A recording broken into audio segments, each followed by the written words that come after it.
This is not a test. Stay calm in an orderly fashion. Make your way to the lifeboats.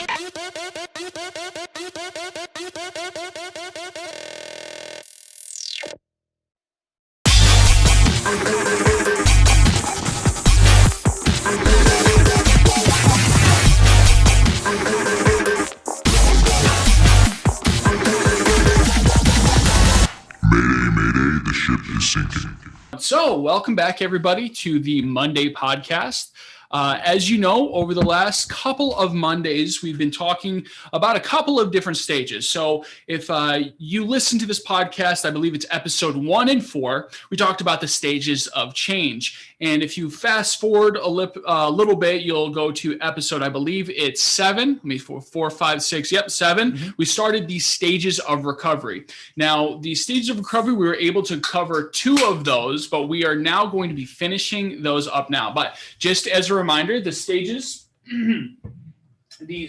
of recovery are stabilization, deepening, connectedness, integration, and then the 5th stage of recovery, which was created by CCAR's Executive Director, Phil Valentine, fulfillment. So last time we talked about, once again, stabilization and deepening, but this time we're going to be talking about connectedness, integration, and fulfillment. But with that being said, how you doing, man? I'm doing pretty good, man. I'm doing pretty good. You know, it's been a busy week, but I'm feeling good. I mean, it has certainly been a busy week. For those of you listening to this, we recorded this a little bit beforehand. So we are recording on this Friday. Yes. And it has been a week and a half. Yes. But we will certainly talk about that when we get to our recovery cast and all that that we record for Wednesdays. But that being said, so connectedness.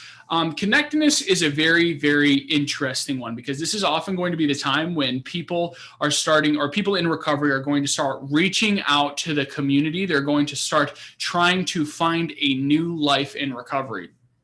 One of the hallmarks, we would say, of connectedness is an individual's ability or recovery's ability to start feeling actual emotion. Yeah, and it's not more than just feeling it. It's like it becomes a profound element of their life. You know, it becomes like this thing that's just, I've experienced this a little bit. I wouldn't say I'm at the stage, but I've definitely felt this in my recovery. And it's like, we start to feel that negative emotion, positive emotion, whatever it is. And it's like, man, I'm feeling this, you know, It's like, it's an amazing experience. Like you're feeling these emotions, you're actually going through it. So. And I would certainly say it goes for the whole game, you know, the whole entire structure of emotion. So if you're feeling sad, you're able to feel huge amounts of sadness, and your first inclination isn't, I'm going to go use. It instead is, you know, like, wow, there is first and foremost, I don't feel like I'm going to go use. I feel like I need to go to a meeting. I feel like I need to talk to my sponsor. I feel like I need to talk to my recovery coach or whatever. But the second inkling usually is, I am so happy that I can feel this. I am so happy, you know, the joy is there. And maybe it isn't there at first, but oftentimes, you know, after recollecting it or thinking back on that moment, it's like, wow, I can't believe, you know, if I would have been like that a year before or 2 years before, I definitely would have used. But instead I'm kind of content. I can do this where I'm at. Right. Absolutely. So I know for me, one of the major points that I found in my life and in my recovery was around the 3-year marker. No, it would have been a little bit less than that. It probably would have been about maybe the 1.5-year marker, actually. That's probably a little bit closer to this. I started feeling real connectedness to my emotions. And one of the things that had ended up happening was a very good friend of mine ended up being murdered. He was killed by you know, his brother. And it was actually very sad. A gun went off, and there was a lot of really, really sad things that happened around that. His name is Patrick, or his name was Patrick. But when I went to his memorial service and his funeral, it was surreal to me, the level of sadness that I had felt, because it was fairly early recovery. I was getting to know this guy. He was a Christian guy. He was a guy that I related to on a lot of different things. He liked to run. I liked to run. And it hit me in such a profound way that, you know, this is the first time in my life that I've ever lost somebody that, you know, I'm this close to as far as a friendship. You know, I've lost grandparents and stuff, but when it came to that, it was just, man, shocking to me. And I look back on that time and I think, like, if I was even a day earlier, it would have been a problem. Right. Like if it was, I don't know, I still am kind of baffled to the fact that I got through that the way that I did. And I don't know if you have any instances like that in you, but I mean, absolutely. It's just, I don't want to give any, I guess, real life examples necessarily, but I mean, just when I felt negative, I don't really have any to give right off the top of my head, but like when I felt negative emotions, and I know in the past I wouldn't have been able to deal with those. I don't know if it would have been like, if it would have been a day earlier, I would have used, but it was profound to me when I figured out I can feel these negative emotions and I don't have to use about them anymore. There became another option, which was like cope with it of some way. Maybe that was going to a meeting. Maybe that is calling my sponsor. Maybe it's just looking at why I'm feeling that way. Maybe it's talking to a therapist. I don't know.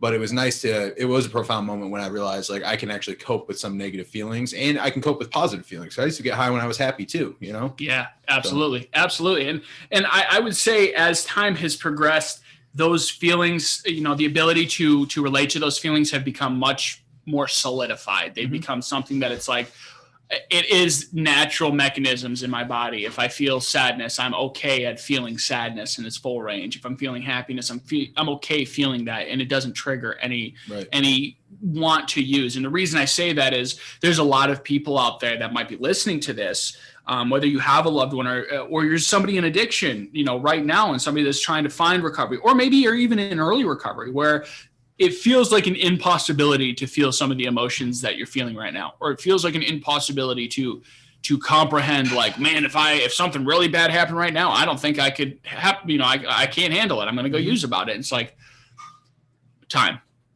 There will be a time where that it won't feel that way, but you got to keep coming back. Absolutely. And it's a matter of having the supports in that early recovery to be able to bounce that stuff off other people.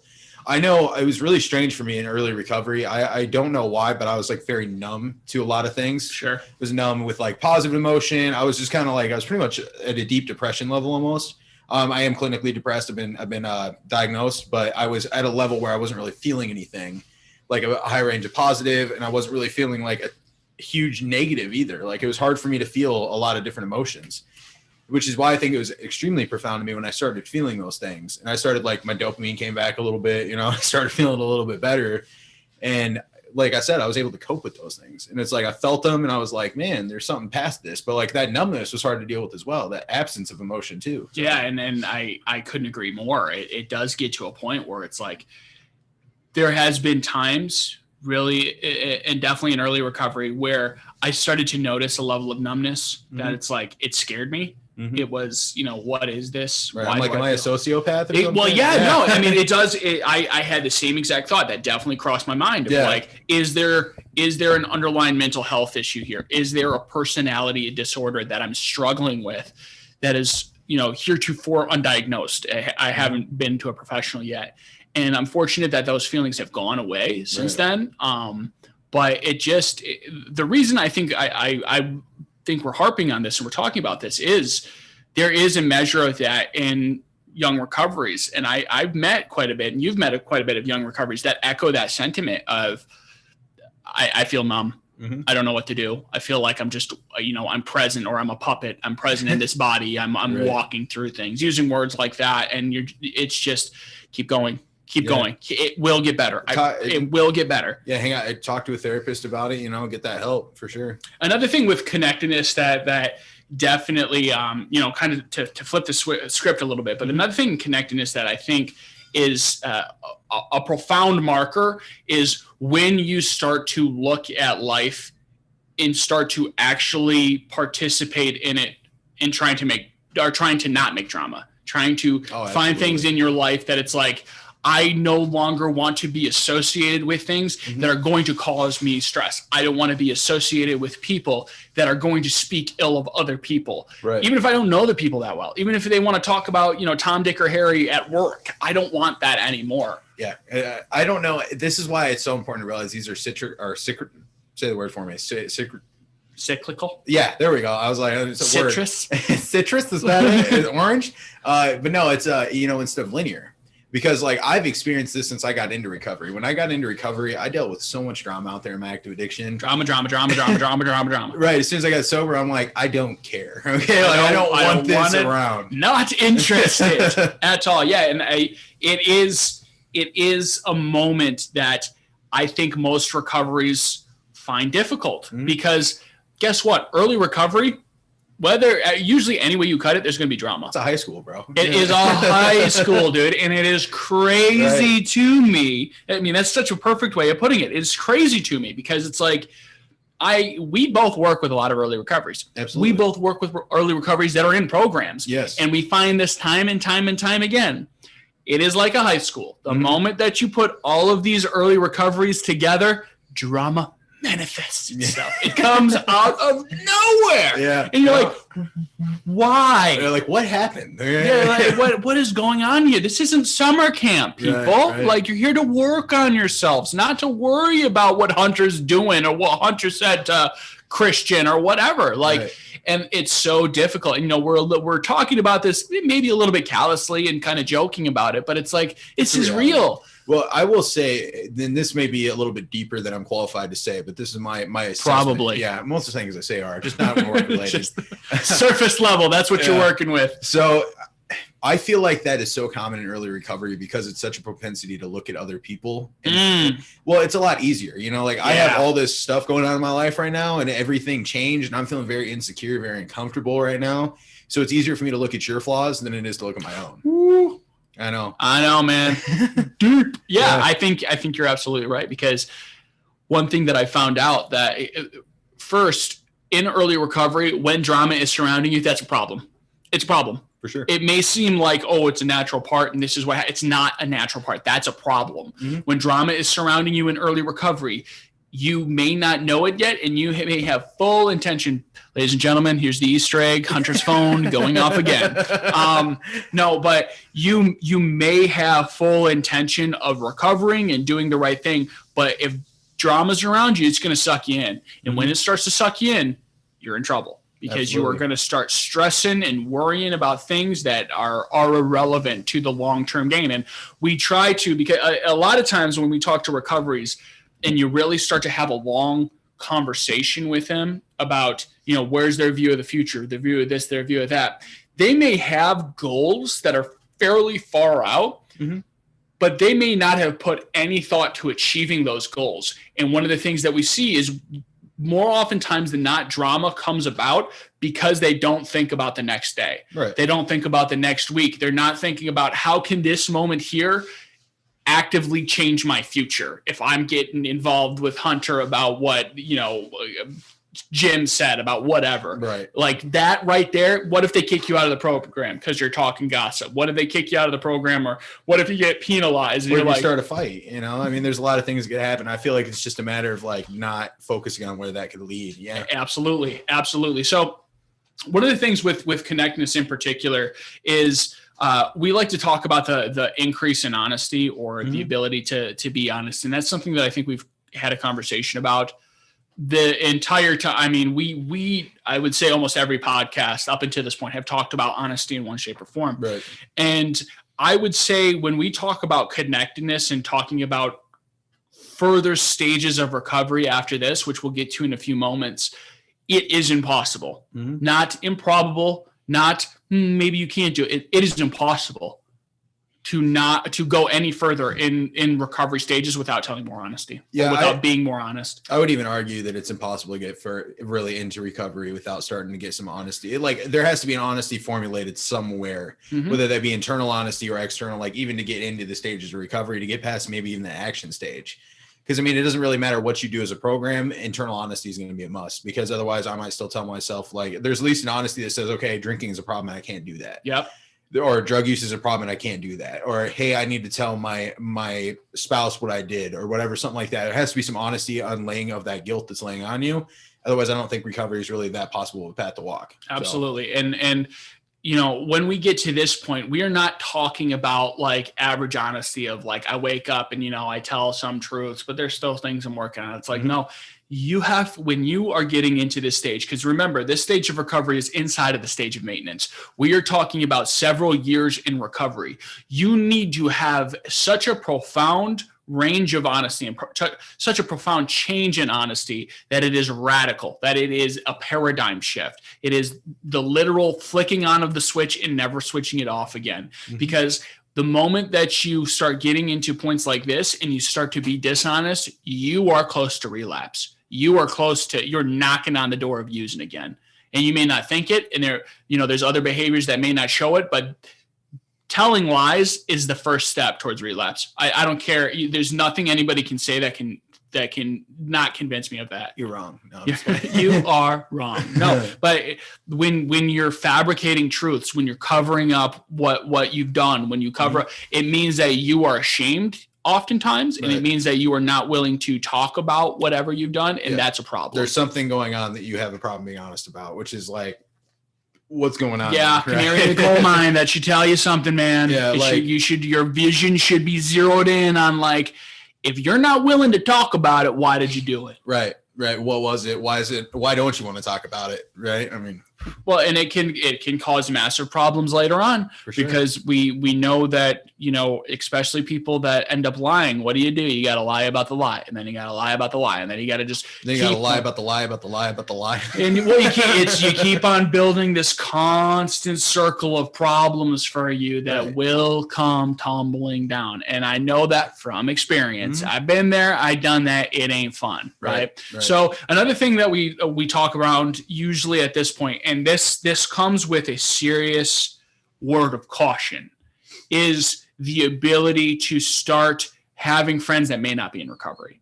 For sure, and in a wider circle of friends in recovery as well. Yeah. This is where we talked about in the last stage, last Monday. We talked a little bit about help me out here, integration? Yeah. No, connectedness. Connectedness. Sorry, yep. yeah. So, this is connectedness. Deepening. I'm sorry. There we go. So in deepening, we talked about how there was a release of anxiety a little bit, and we started like getting more into the recovery community or plugging more into things. But here's where we're starting to see, not only are we getting a wider circle of people in the recovery community that we know we're starting to become well known, but then it's like outside the recovery as well, because now we're comfortable with people who aren't in recovery. We're comfortable with expanding our relationships. We're a solid foundation in our recovery. Now that, I think, comes with a massive asterisk. Like, hold up, because there are going to be people that hear this now that say, well, Hunter and Christian said I can have friends that are outside of recovery. And it's just like, yes, but you gotta look in the mirror first and foremost. Where's your recovery at? Are you still struggling? Are you still having using thoughts? Are you still, not sure about certain aspects of your life? Are you still not having forward momentum? Is there still, are you still using? Are you still lying? Are you still doing things? Because if that's the case, you may not want to get friends that are outside of recovery. Right. And then there's also a difference of people outside of recovery and people with active addiction. Yes. It's another very important differential. So I'm not going to go hang out with the guy that's selling meth down at the laundromat. That's not going to be my friend group I'm going to get into, It's important disclaimer there. A very important disclaimer. And when we're talking about friends in recovery that are outside of recovery, the reality is, you may have friends outside of recovery and they may drink. They, but you got to, there, once again, fine line. It's like, it's very different. Somebody drinks on occasion. They don't have to have a beer every night. They don't have to get drunk every night. Or 5 beers every night. Or 5 beers every night. They are someone that it's like, they can have a glass of wine with dinner, and like, you can see them as a friend with that. So a couple of things. You got to be at a point in your recovery where you're not going to be triggered by seeing that glass of wine being drunken in front of you. Especially if, you were addicted to alcohol. That's a big number one. But number two, if you are seeking friends like that, there is, once again, the fine line. Because, we just said if they're having a glass of wine, it might be okay. What I didn't say is somebody that is, smoking tons of weed. Right. What I didn't say is somebody that's shooting up, heroin every once in a while. He just has one crack rock at the end of the day. It just has, exactly. Or a little bit of meth at the end. Like, we're talking about reasonable, and this is where it's going to probably make some people angry, socially acceptable ranges of use. Ooh. Well, Christian, what does that mean? Ask. Christian, what does that mean? I'm glad you asked, Hunter. Okay. No, so what socially acceptable use is basically like, is society okay with drinking a glass of wine for dinner? Yes. Yes. Is society okay with you drinking a fifth of Jack every night? No. Probably not. Right. Well, here, how about we do this? If they meet the criteria from the NIAAA, that is the National Institute of Alcohol Abuse and Alcoholism, I might have those mixed up. If they meet the criteria for a problem drinker on their criteria list, probably not not the best influence. Probably not the best influence. So when we're talking about this, and we're not, the other thing here too, there's a lot of things that can go into this, and we're going to get moving on to the next step. There's a lot of things that you need to be careful. The best way is let friendships happen organically. I know for me, I have friends that are outside of recovery. I've known them since I was like 12. Like I've known them for a very long time. At the end of the day, once again, I'm not going to actively seek out people who are not necessarily in recovery. I'm not going to wake up in the morning and say like, time to make me a friend who's not in recovery today. Like, no, it's like if I end up, let's say at a church function, I'm a lay preacher. I end up at another function or whatever, because I'm involved with a bunch of different things all the time. And don't get me started, but I end up at one of these things, and then like, I meet some guy that I'm like, we're laughing. We're making small conversation. Oh yeah, let's hang out. Something like that. Then I found out like, well, he's somebody that, may drink every once in a while, but he's not like somebody who's once again meeting medical criteria. Right. It's like, okay. Versus if I wake up in the morning and I'm like, well, Jim, who I used to use meth with, he is now in recovery and he says he's doing really well. It's like, okay, let's check in real quick. Be careful. Right? May want to go talk to your sponsor. May want to go talk to your recovery community. May want to go get those external voices around you. And if they say it's probably not a good idea, Christian, I'm probably going to listen to them. Yeah. At this point in time in Connectedness, you should be at such a place in your recovery that a good portion of the time, if you're not sure about that or about something, you're popping questions off. Like you're saying, hey, Hunter, what's going on? I got this situation. What do you think about it? I haven't made any decisions yet, but I'm trying to bounce it off of somebody else before I do. Yeah, chances are, too, you already have the answer before you're doing that as well. I would argue that point. An example of this, I just had someone the other day, and they were bringing up this person they used to use with, and basically about talking to them. But they're like, the problem is every time I see this person, I'm getting messed up. And there were some reasons why he wanted to get in contact with this person that were legit. And he talked to his sponsor, and his sponsor's like, no. And he talked to me, and he's like saying all these things, like, but every time we get together, we use, and I don't know if it's a good idea. And it's just always led up to this. And I'm like, why, bro, you already know the answer. Let's stop. Yeah. Like, if the first thing's out of your mouth where every time we get together, we use, and what should you probably not do? Right. So I got a story really quick about what we were saying about friends in outside recovery. And I think a reason why it's important to realize where you're at in your own recovery is people from the outside community don't understand your addiction, don't understand your recovery because they haven't dealt with it. You're speaking language that they don't understand a lot of times. Absolutely. And there's also certain things about you that they're not going to understand. And an example is I celebrated a year clean when I was working at my first job. And I was there, and I was really good friends with this other manager who was there. And we were going to go out and do something that night. And I was like, yeah, bro, I got a year clean today. It's like, and my substance of choice was meth. So he never assumed that. He just knew I didn't do meth. And he's like, hey, you want to go out and grab a beer after work, man? Celebrate? I'm like, do you not hear what I just said? But I mean, things like that. Yeah, and you can't fault him because he didn't know what he didn't know. Right. And it's just like realizing that it's like, I have to make sure I'm square in my recovery before I put myself in those situations, because not everybody knows where I'm at. And like at that point, I was able to set boundaries and let him know, like, I don't drink either. I don't do anything. And here's a good measurement for people who are in recovery, and really for loved ones who have people in recovery. If you get a year clean from something, your first inclination shouldn't be like, I'm going to go party tonight. It should be like, I'm going to a meeting to get a chip, or I'm going to go celebrate with the people that helped get me there. Or key tags if you're part of the cool fellowship. I'm just saying. Okay. Well, you just ruined the entire controversy. No, but I think that if you're getting that year point, it should be a matter of go celebrate with people that know what it took for, knew the sacrifices, knew what it took to get there. And last thing we'll say, and we'll go ahead and move into integration, be careful. Just be careful. Absolutely. Because even if you've got 5-10 years in recovery, does not necessarily mean that you are ready to get friends that are outside of recovery. 100%. And this especially goes for people that, got 1 or 2 years in recovery. Just be safe. Be careful. Be careful. Just be safe, because, at 5 or 6 years of recovery, something like that, it's like, okay, understandably, you're somebody that's well known around the community. You're probably, you for all intents and purposes, you look like you're making right choices. But if you're somebody that it's like new to this thing, and you cannot quote us as saying like, if you have less than a year of recovery, it's a great idea to go get friends outside of recovery. It's probably not. and I don't know, it's different for each individual, surely, because we believe in the multiple pathways, but Right. History has shown us that this may not be a good idea. Archetypal view here. Archetypal view. We're going to look at macro level views. Okay. So about integration. So integration is oftentimes where we see a lot of the recovery models or stages of recovery end. And integration is kind of like at the 10-year marker into memoriam, like into the rest of your life. You have officially integrated the maintenance stage. You are officially integrated. Recovery is such a part of your life that people know you as the guy or the gal. You're recovered, right?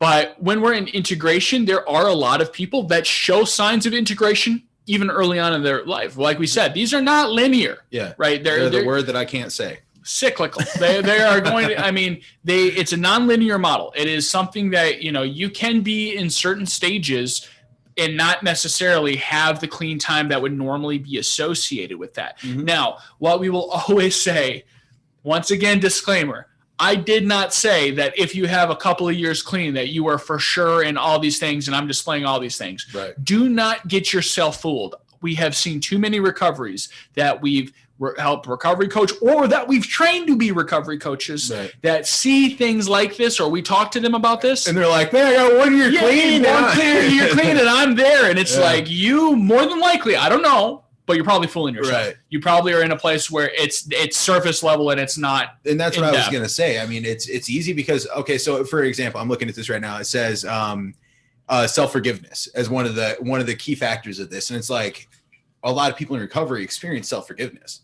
That can happen within the first 2 months of recovery, but it's like you're saying, it's a surface level. Like it's not that deep integrated level that we're talking about when we start getting into like really what this stage of recovery means. Absolutely.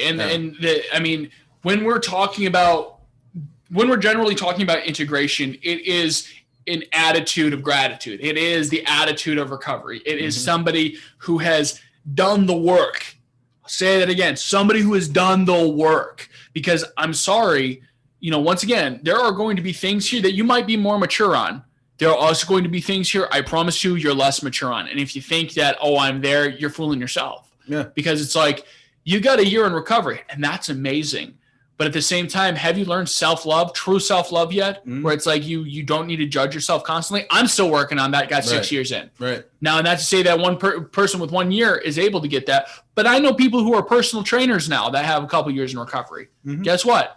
Still struggle with it. Right. I know people that have a year in recovery and are personal trainers. Guess what? Still struggling with it. Self-love is something that, I've met people in 15 plus years in recovery. Guess what? Still struggling with it. They can't quite grasp it. And this is what we'll say about some of these latter stages. These are not always going to necessarily be like the end all be all. Like, you achieved it and then you will maintain it forever. Like, it's like, no, it takes constant upkeep. And there's going to be times where you're there and you're not. I do not know of many people, I know of one or two, but I don't know of many that are like at the top levels of stages of recovery and are there all the time, 100% on, keep on going. Right. It's like, no, they fluctuate. Well, it's a daily thing. I'm a firm believer in the daily model of like, I guess in my fellowship, we say things like, I'm granted daily reprieve from the disease of addiction based upon my spiritual condition, And I think that it's really a daily thing. Some days I may be feeling great in my recovery. I may be super grateful. And I think this is true for anybody in recovery. I've seen people at 25 years sober who are one day they're great. They're grateful to be clean. They're working their best life now. They're working their program.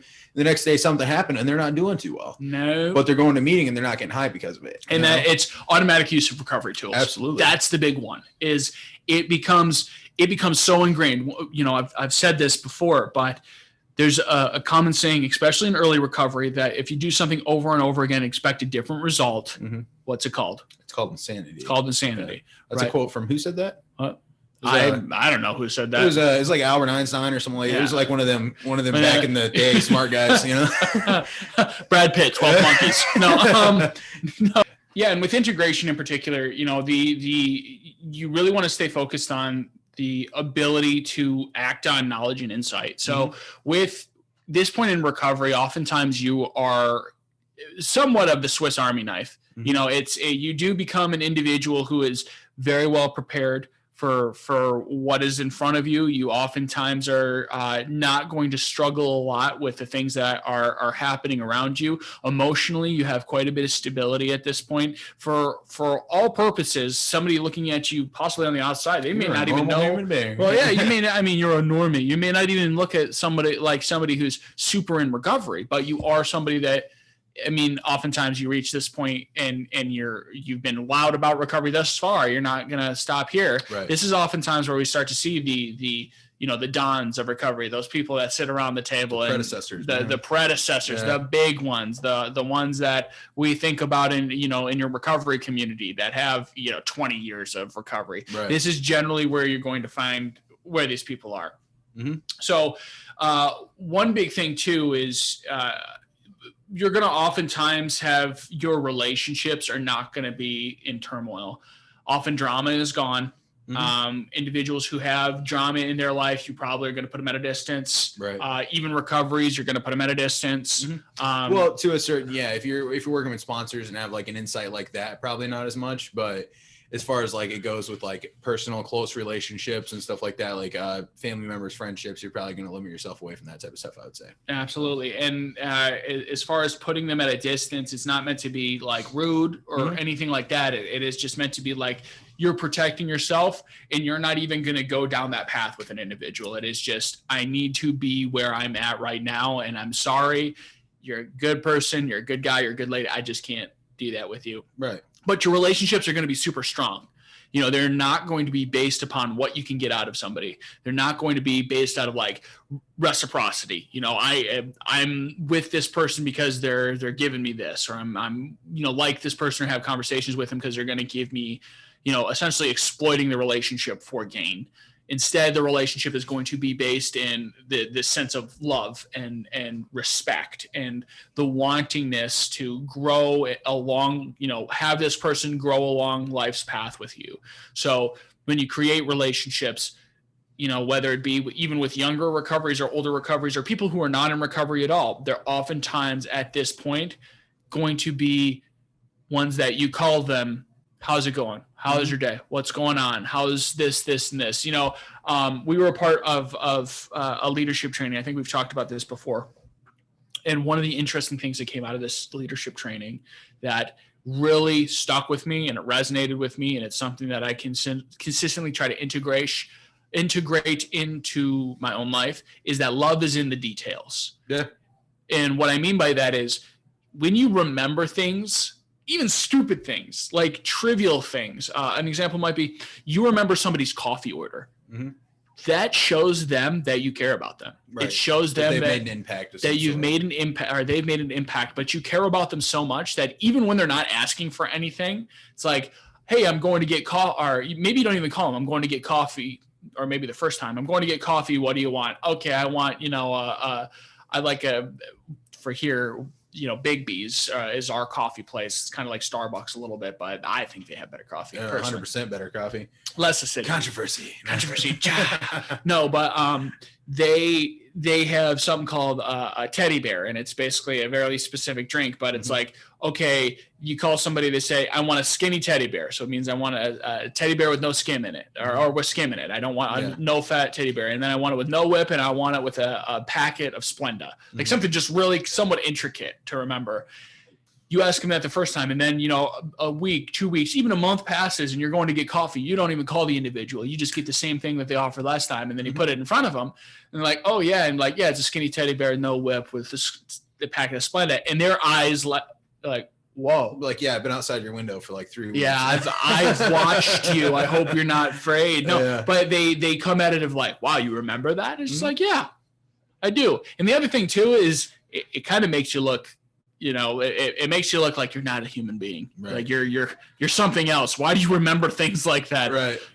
So it is something that I think, as far as this integration step goes, it's about love. It's about trying to find the joy in life and trying to expand on your relationships and trying to grow closer and foster stronger relationships that you have. Right. Absolutely. I mean, that is a huge part of it. So the other part of it that we've tapped on is like the automatic application of those recovery tools. Mm-hmm. That is a huge part of this step. So not only are we seeing like the relationships are improving, right? Our mental health is improving. We're seeing, well, probably improved at this point, right? So we can say more than just it's improving. It's probably at a point where it's at a really good baseline. It's at a normal level. So now we're seeing like things come up and all of a sudden it's like, I'm using a recovery tool for that. It's like, there's this big problem that just happened in my life. I'm going to go to a meeting. I'm going to go and I'm going to go talk to my sponsor. Maybe I'm going to go and I'm going to go take a walk or something, whatever you've decided to be your coping mechanisms. Those become the first thing that comes to your mind. I mean, you can get into the brain stuff on that where you start talking about neurological pathways and things that I'm not qualified to talk about. No, he is not. But I mean, it's the reality of it is like at this point, if you've been doing that stuff when you've been feeling those emotions, of course that's gonna be the first thing you do. And it's really cool to see that happen in people's recovery, and relapse become less of a threat at that point. And here's what we will say to people that are listening that might be younger in recovery or loved ones with people in recovery. This is the goal. This is what you're aiming towards. Right. This should, yes, you're going to have goals in your life that are going to be somewhat complicated. Goals of going back to school, goals of getting a better job, goals of getting a house, getting, a car, getting your kids back, whatever. And those are all really complicated and very meaningful and very purposeful goals that should be there. But ultimately, when we're talking about internal mechanisms, when we're talking about internal stuff, this should be the goal. Mm-hmm. I'm aiming towards becoming a better person. I'm aiming towards, becoming that person that people look up to, right, that people call with their questions, that people, when they're having a bad day, they give a call because you always know that this individual is going to give a word of edification, mm-hmm, or that this person's going to be honest with you and tell you like, hey, listen up, like, yeah, you're messing up. And this is what, back at the last step into this one and into the following step, there is an ever increasing sense of honesty and sense of integrity. Absolutely. When I say I'm going to be there, I'm going to be there. When I say I'm going to do it, I'm going to do it. Even when nobody else shows up, I'm going to do it. Mm-hmm. And even if it's a grueling job that nobody wants to do, I'm going to show up and I'm going to do it. And heck, you may even be so bold as to say, I'm going to do the part of the job that nobody else wants to take. Right. And in doing that, it's like you are showing extreme sense of humility, but at the same time, you are showing like this person is the person I rely on. Right. And I know recoveries. I don't know about you, but I know recoveries that they have somewhat close relationships with their parents or their brothers, their sisters.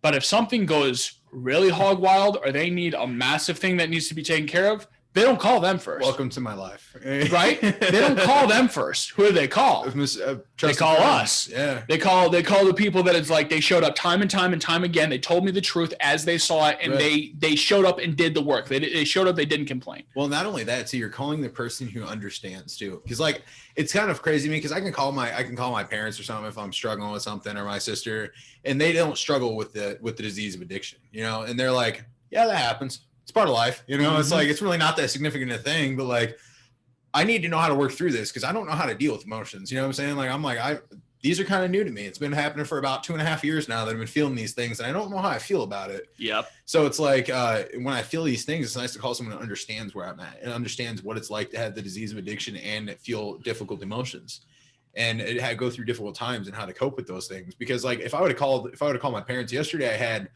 I had a rough day yesterday. I was tired. I drank like 4 cups of coffee at the meeting before, when we talked about one of our episodes about that specific thing, I was thinking about that night while I'm laying in bed, like, why am I not tired? Like, oh, wait. Right. It's like I went to drink half a pot of coffee before at like 8 p.m. Right.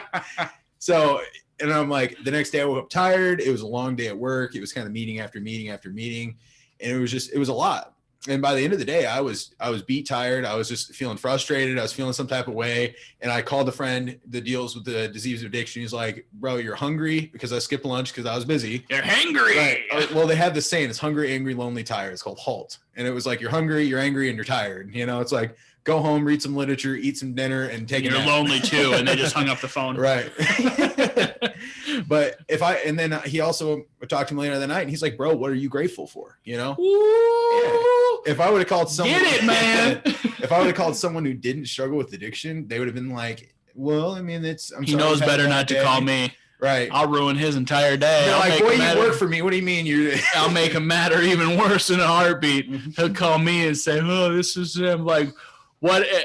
Because mine tends to, and this is a side note, He's but for rude. those who call me, it's not a matter of rude. I just tell you what you don't want to hear. Right. I'm the last guy you call because you know that and I don't know, Hunter, maybe you can tell people this, but oftentimes if you want to hear something, or if you want to people to co-sign your BS, you call a lot of people, I'm gonna call this person. I'm not that person you want to call. Right. I tend to be, when you are about to call me, and I know this is true for you and many other of my recoveries and friends and mentees and things like that. When you call me, it's gonna be a problem. Right. Because when you call me, that's where the buck stops. Mm. I'm not going to. The reason you didn't call me last night, why? Give a reason. I don't know. We probably would have been like, why are you tired? I'd be like, well, because I couldn't sleep. Why couldn't you sleep? Because I drank a bunch of coffee. Well, whose fault is that? That's in that exact order. That's see exactly what I mean. Because my biggest, and this is a character defect. My biggest character defect is to show you what you already know and you not want to hear it. My biggest character defect is to hold up a mirror to people who are in recovery and not in recovery and say, like, look, stupid, whose fault is it? Mm-hmm. What are we going to do different next time? Right. So what are we going to do different next time, Hunter? Drink 2 cups of coffee instead of 4. Oh, okay. Taper down, Quarter cup of coffee. I'm not going to cut. I'm just saying, if anyone is ever in the Charlotte area and goes to meetings, go to the Eaton area club. It's like an Alamo club down there. Get a cup of coffee, and it will be the best coffee you have ever had in your life. Shout out to Eaton Rapids. You guys are out. Or it's not Eaton Rapids, Charlotte. Eaton area recovery, though. Shout out. Clearly that coffee isn't memorable enough because he doesn't remember where it comes from. Hey, I got a coffee card and everything, man. It's good stuff. When you've tried coffee from all over the world, come and talk to me. I have, and my favorite is Charlotte. For all you know, I could not be telling the truth. Right. The chances are I'm not. Oh, wow. So anyways, for those who are listening, we're now back on to fulfillment. So fulfillment is the last stage. Now, once again, this stage isn't normally inside of the stages of recovery. The stage was created by CCAR's executive director, Phil Valentine, which, quick plug, we just found out we're interviewing Phil Valentine next month. Yes. So for those of you who like this podcast, tune in March where we are going to be interviewing the big dog himself, Phil Valentine. Yes, he's got a very, very, very intelligent personality about him. He is surreal, and he's so cool. He's so down to earth. We're going to talk about this stage in a second, but it's like this guy embodies this. Yeah. I mean, he is humble as all get out, humblest man in all the land. He is so cool. Yeah. I got an opportunity to talk to him for a few minutes, and he couldn't be nicer. He is just such a nice guy. And I consider us so privileged to get that opportunity. Looking forward to meeting him face to face. Yeah, right. Yeah, not too bad. So as far as fulfillment, one of the things that fulfillment is often earmarked with, or it is the hallmark of fulfillment, is like, you've reached the top of the mountain. Mm-hmm. This is it. Now, this is the disclaimer. There are many, many, many recoveries out there, and there are many more recoveries who have a good old chunk of time in their life, 10 years, 20 years. They have decades worth of time. Very few of them find fulfillment. Right. That's what I'm saying. Very few of them find fulfillment. I think there's going to be a lot of people that might see glimmers of fulfillment, that may, even in times in their life, maybe have entire weeks where they have these things happen to them. But we are talking about somewhat of a profound change in life. We're past integration. We are now in kind of the enlightened stage. Right. Now, this is what we will say about fulfillment. A lot of times, I won't even say a lot of times, because we say this to our classes. You're not going to find this place without help. You're not going to find, you won't, there. Right. I know of no recoveries that, ran to the mountains and meditated for 20 years and then came out and they were fulfilled. Right. And not to say it's impossible, but I don't know of any. Yeah, there has to be some form, I would say, of an outside influence. External voice. Right. And I mean, I want to say higher power, but I don't want to really exclude people who don't really have a religious belief. Because I would dare say I know people who we would consider secular form of recovery, that they've hit fulfillment. Yeah. Yeah, I would say that. It's definitely out there. It's just there has to be something to lead and guide you into this place in a very high moral and a very high ethical standard that has to be placed upon you. Yeah. And we would say, I think that when we're talking about this moral and ethical and an integral standard, it is not something that can be integrate. No, it's not. It's integral. Is that a word? Integrity? Yeah, Okay. integral. All right. Fair Well, enough. yeah. Now you got me second guessing myself. I'm gonna look this up later, We're and gonna Google it. we're gonna get messages be like, integral, really? You don't know me. Came out of my mouth, didn't it?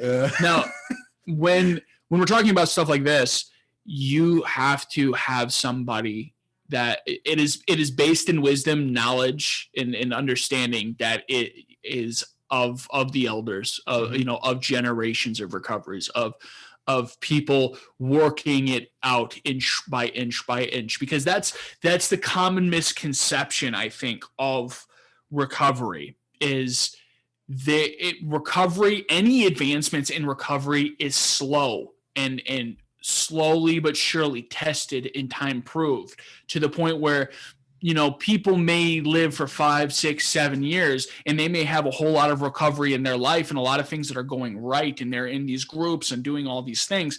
And then they want to try to make an advancement in recovery. And by the time they get to that 20 or 30 year marker, any new concepts in recovery, you basically haven't even made an edge. But then you look at the macro level view of, the last 50, 60, 70 years of recovery, and you're like, man, we started at AA and now we're here. Whoa, that's amazing, right?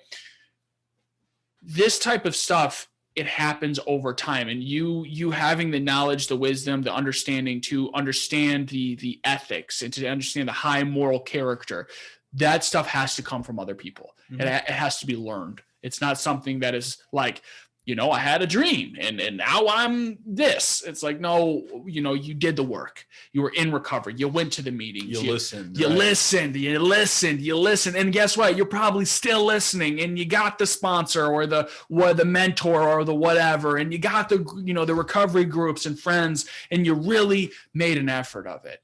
And that's something that, when we talk about this step, this fulfillment step, it is that enlightenment stage. Like, we all probably have met somebody that's at this stage. I know I have. Yeah. I haven't met many, but I've met a couple. Yeah, I'd say it's very far and few in between, where you run into somebody who has this kind of like this very strong recovery, who's like, you could throw a rock at their face and they'd be like, thank you. People are prone to do that. Yeah, right. Like just this peace. Just maybe not to that extreme, but life goes off their back, pretty much. Well, it's like what is it? It's like, I'm a duck. Water rolls right off my back. Yep. It's for those of you who see me on camera. Nothing more to say about that. Right. But you see their life. In their life, oftentimes this is the recovery. The woman or man, this is what we want. Mm-hmm. We want what they have. And this is oftentimes why we keep coming back, and we say it now. And this is the problem with mantras a lot of times, because I love mantras. No, I know you do, but mantras a lot of times they end up losing meaning for people. But it doesn't. Simple, bro. But yeah, keep it simple, stupid. No, just keep it simple. We don't say stupid anymore. I say stupid because I look in the mirror and be like, yeah, you look like a big old dumb. So yeah, no, but when people echo the mantras a lot of times, I hear one mantra more than anything else in recovery meetings. One day at a time, or keep coming back. It works, because it does. Yeah, it works. But you gotta give yourself over to the process. And there's so many people that lose the complete meaning of that. And they're just like, this is now the part of the meeting where I say, or this is now a part of the group where I say, keep coming back. And it's just like, when you hear it from the old timers or from the people that have hit this stage, it means something, because they're saying, keep coming back. And it's almost like, keep coming back. And then they got a big old neon sign that points at them and says, it works. Right. It works if you work it. It works. Work like this, living evidence of this works. Mm-hmm. Because I would say, and I might get some pushback for this, but I've believed this. I believe this for a very long time.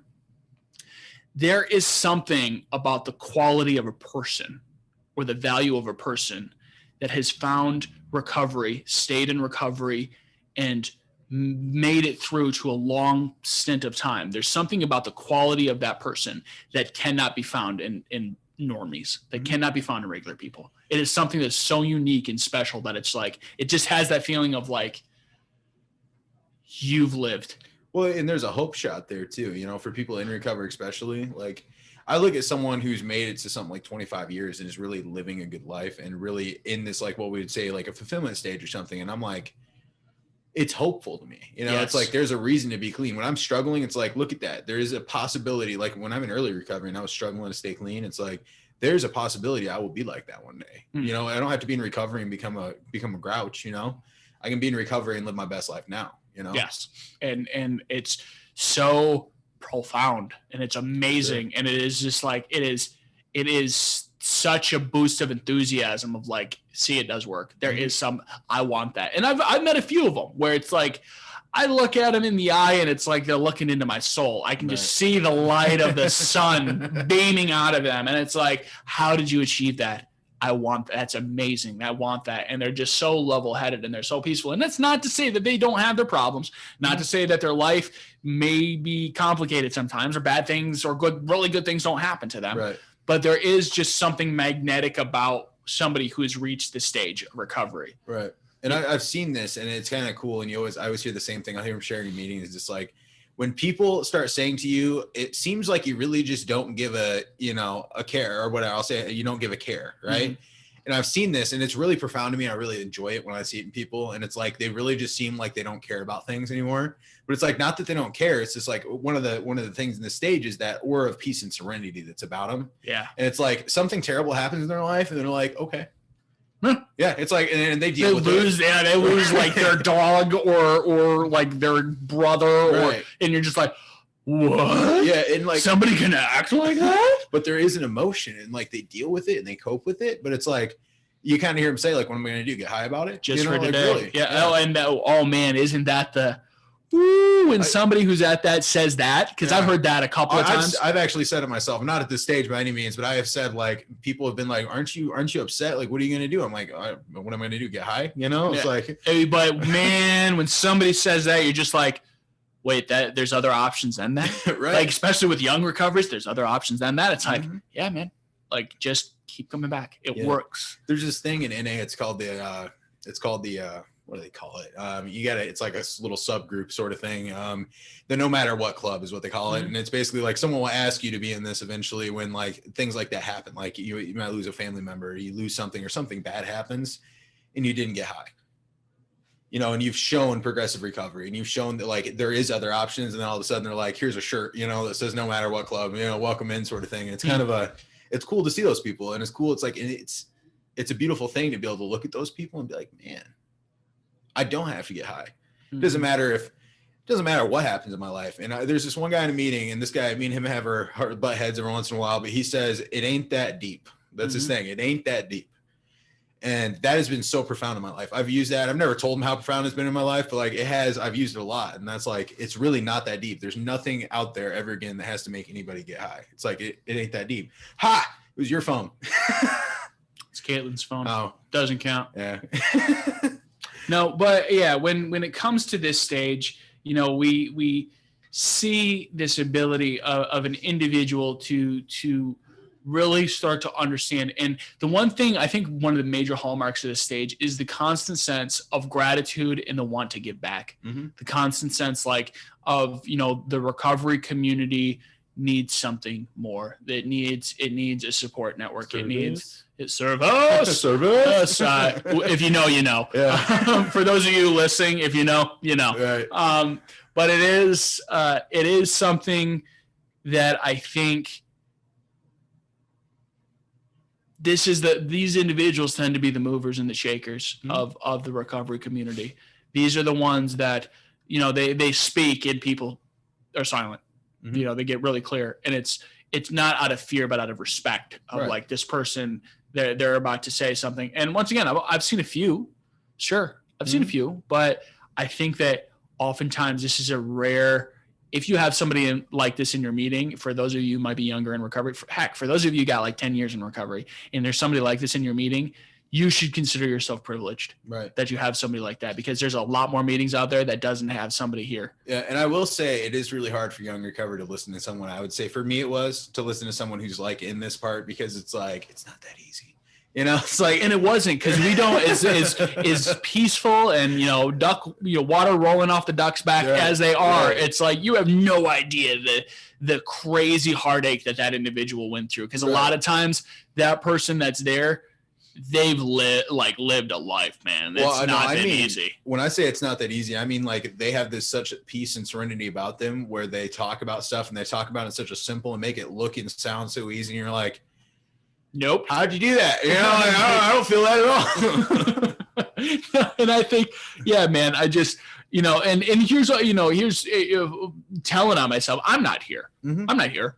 No, I know you're not. But I mean, my wife will definitely tell you I'm not here. But I hope, I pray that I get there one day, or I get to, take a dip, a toe in the water and be able to kind of be there, because I do think there are some people that I've seen get here and that fluctuate.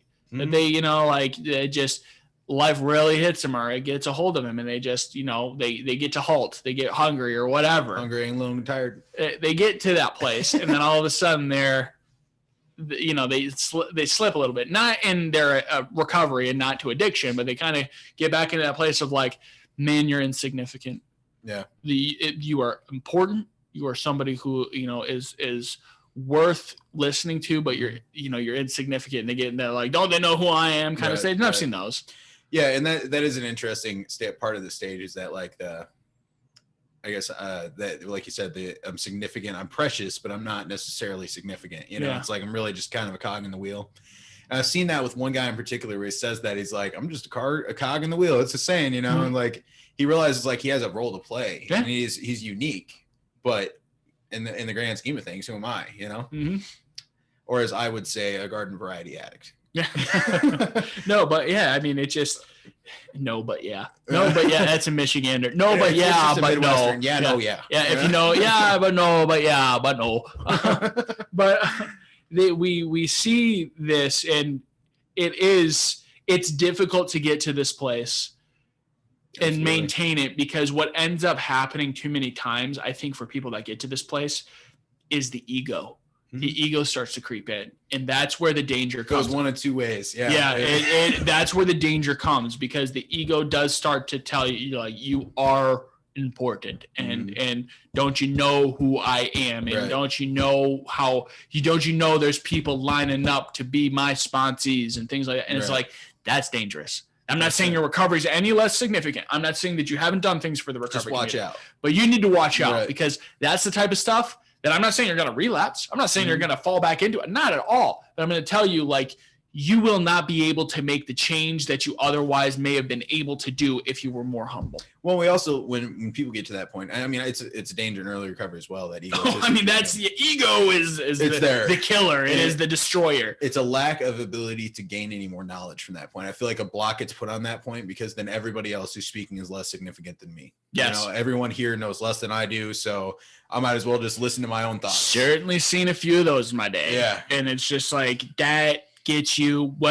depending on where you're at in recovery, that can be dangerous. Right. I mean, like lethally dangerous. Mm-hmm. They get you in a lot of trouble in a very quick hurry. We've seen people that are in that place, fast forward, are in prison now. Right. Like, because they believe that they know what's best is best, and they know what, all of these things, and there's nothing that you're going to be able to tell them. And it's like, if you're early on in recovery and you go into a meeting believing that there is nothing anybody's going to be able to tell you, you failed. Yeah. And you have failed. I will also say that this can be really easy for professionals to fall into the struggle. Oh my God, 100%. Or people who don't struggle with addiction, professionals, but I've dealt with this a little bit myself, where like I got my PRC credentialing, and it's like, I'm a peer recovery coach now. Don't you know who I am? I know some stuff. Yeah. I know some things about addiction, multiple pathways, but then like I started to notice this resilience to growth and learning in my life. From like normal people that were just they struggle with addiction, as I would put it, like people who are just going to meetings. Like I was like, well, I'm a professional. Like I know. Everybody can teach you something, man. Yeah, I love. There's a reading that hit me like a week ago, and it was basically like an addict's favorite words are "I know," and I was like, "Oh, I know." That was my favorite word. But yeah, it was just, and then it kind of talked about it's a beautiful thing to know that we know nothing, sort of thing. I'm like, yeah. In the spectrum of all things, I know next to nothing. Yeah, but I'm willing to learn. Yeah. No, and I will finish with this because it doesn't matter where you're at in your recovery. Because I know people got a big old chunk of time in recovery, are at the top level, CEO, business owners, doctors, people that have their doctorate, that are in recovery. They struggle with humility. They struggle. And I talk to them. I've talked to people. I mean, I'm not going to name names, but I've talked to people in the last couple of weeks that have high levels of education and high levels of business savvy and are in the top of their game and the top of their fields. And even they are just, what do you do? You got to make an amends. Right. You're being arrogant. You think just because you like, yes, it's impressive that you went to school for that long. And yes, it's impressive the things that you've achieved, but Doctor, it doesn't don't make keep you sober. Yeah, right. Exactly. It's like, but at the end of the day, these people, whether they got a day in recovery or whether they got 30 years, they can still teach you something. Right. There's something that you don't know out there that they do. Learn. And with that, we're going to wrap up the stages of recovery. So tune in next week for those of you who listen to our Monday cast for more of the educational aspects and us talking a little bit more deep about educational things. Next week, I think we've got quite the list of things that are coming up. Next week, I believe Monday is going to be related to brain stuff and addiction stuff. We're going to have our special guest, somebody that the good doctor, Reverend Dr. Deborah Smith. We interviewed her. It would have been last Friday. We interviewed her. Yeah. I just like to point out that he looked at his schedule and it literally is written in their brain stuff. I just have to point that out. That's because it's very small brain. I've cultivated a knowledge set that is very broad but lacks depth. Yeah. There's a reason we don't like. If you guys tuned in a couple weeks ago, I literally said that the part of the brain, I don't remember its name. It's about the size of a pinky. Yeah. It's like, and for those of you who may have listened to that, if you notice, I didn't correct him because I didn't know. I would have said the same thing, and that's why we work together as hosts. Long story short, brain stuff. Okay. Brain stuff. I think we're going to do a couple of weeks with brain stuff. Dr. Smith is going to work with us. She's going to teach us. Yeah. We are going to be present for the insane amount of knowledge that's going to be spilled out about that, about neurology in relation to addiction, certain things like cannabis, heroin, and amphetamines and things like that. Talk a little bit about that addiction loop. Yeah, exactly. Yeah. So we know some stuff. Yeah, we know a few things here and there. It's safe to say, especially with Hunter, if he's repeating it, it's because it's been taught to him by either Dr. Smith or me, or Dr. Smith to me to him. Or that one training that I took for compliance one time. It could have been in that one. Could have been that one. But for those of you who are going to continue to listen on next Wednesday, or this upcoming Wednesday, as always, it's for the recoveries. We're going to be talking about in-depth questions and all that kind of good stuff. So stay tuned for that. And then this Friday, last Friday of February, I believe. It's either last Friday of February or first Friday of March. I always forget that February has 28 days. But we are going to be talking to one of the big head honchos himself, Mr. Joe Lowe. That's one you definitely got to tune in for, because that guy is that we're going to be interviewing with him. I interviewed him for an hour. I could talk to that guy for 10 hours and we still would not be anywhere near the end. You want to talk about peer recovery? That when he sat me down, he blew my mind with peer recovery. He is the juggernaut of peer recovery coaching. Absolutely. He's one of the first peer recovery coaches in Michigan. He definitely has expanded a significant amount on what recovery coaching is in the Michigan area. He's awesome. He's one of those guys that you definitely should tune in for. But that being said, Hunter, my friend, we will see you on Wednesday. Sounds good, man.